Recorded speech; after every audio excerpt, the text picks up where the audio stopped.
If you've ever had mice or rats, you know the struggle.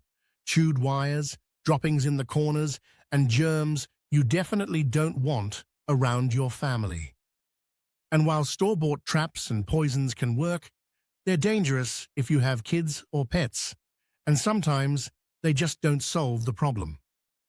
That's why I'm about to share a safe, all-natural mixture you can make in 2 minutes with things you already have at home. And the best part?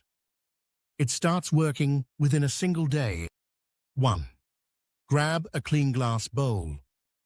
2. Add 2 tablespoons of corn flour.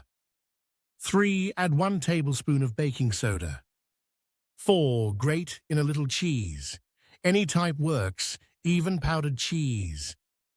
Mix it all together until everything blends evenly. Here's the secret. This smells irresistible to mice and rats. They think it's a feast. But the baking soda disrupts their digestion, making your home a place they'll quickly avoid. No poison. No danger. Put the bowl near walls, behind appliances, or anywhere you've spotted rodent activity. They'll find it fast, and nature will do the rest.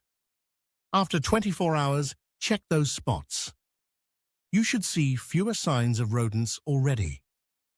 If you want long-term results, refresh the mixture once a week, until the problem is gone for good. If you found this helpful, tap that like button, share it with a friend who needs this hack, and follow for more simple, natural home solutions.